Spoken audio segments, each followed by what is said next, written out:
Mr. Apatow, first of all, how are you doing, man? How is everything?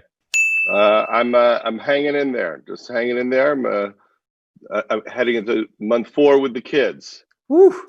How much? Yeah, How much longer is that going to get?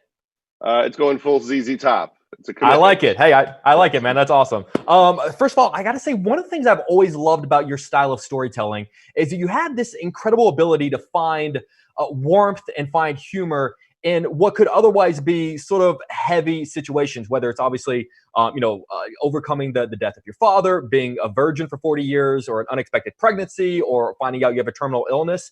Is that reflective on your outlook on life? Like, is that how you take in tough moments in life, and do you have that ability to always find humor in them? I just think that's the prism in which I live my life. I think as a little kid, I just didn't understand anything, and I looked to comedians to help me process what was going on and explain things to me. And I think in movies, at least the ones I make, I feel like everyday problems are large problems, and so a lot of the struggles in my movies are about those things, the loss of a family member, or just trying to be a good parent or a good husband. My anniversary is tomorrow. Congratulations. Exactly. 23 years. 23. What That's is like a what is lucky quarantine? What is quarantine anniversary like? Well, we're about to find out. Well, what it is two people forgetting that there is an anniversary.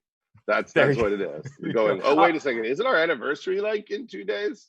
I follow you on Twitter. I'll tweet you in the morning just to kind of give you like a low key heads up and be like, "Hey, Yes. man, just Yes, please. a low key." It'll be like code. I'll like write a code or Yes. something. But thinking there is that obviously that old phrase, comedy is tragedy plus time. Have you been almost? I don't want to say impressed with yourself, but have you ever been surprised with some of the harder things in life that you've been able to find comedy in?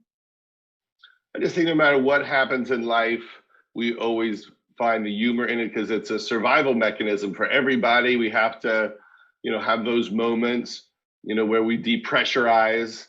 And so for me, it's just natural. I don't know how anybody could get through anything if they didn't at some point, there's plenty of points not to, but at some point you find the humor in things, which is like finding your sanity. It's funny about when deciding what to find comedy in and what not. I'm sort of curious right now. Everyone is sort of waiting to see, is there a quarantine movie to be made out of this? And one of the overall themes that everyone says, like, there's going to be some kind of a romantic comedy that comes out of two people being stuck in quarantine together.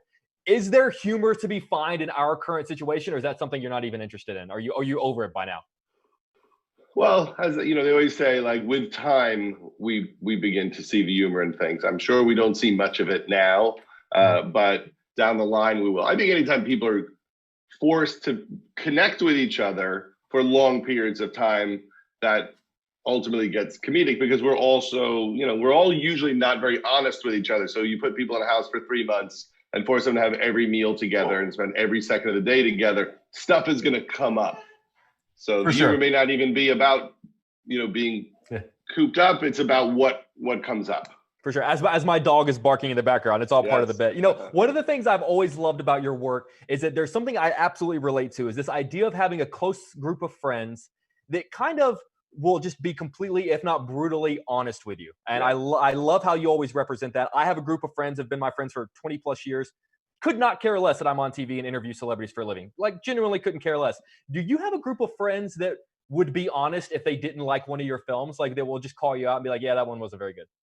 Oh, sure. I mean, with this movie, The King of Staten Island, I show everybody and I say, let me have it, because it takes 6 months to edit it.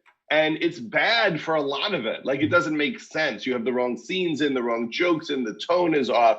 I had a screening with my buddy, Jake Kasdan, who directed Jumanji and Freaks and Geeks and Jonah Hill. And I was like, what is going wrong with this movie? Tell me what's going wrong.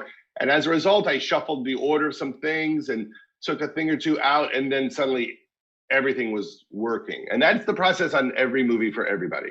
Spielberg's got a guy. Yes. He's George Lucas or somebody and going, what's the matter with the Jaws here? Explain it to me. And I think there was a famous story that Lucas was saying that he showed a first cut of Star Wars to like that circle. And I think Coppola gave him a hard time about it. I was like, I don't get it. What's the deal with the dog? And I don't understand. So like, it's funny. Like, That's unbelievable. Judd, I got 1,000 more questions for you, man. I could talk to you, but the movie is absolutely incredible. I could talk to you all day. Thank you seriously so much for your Thank time, you. and hopefully next time we do this, will be in person. Absolutely. Take care. Be well. All right, man. Take care. Good to see you.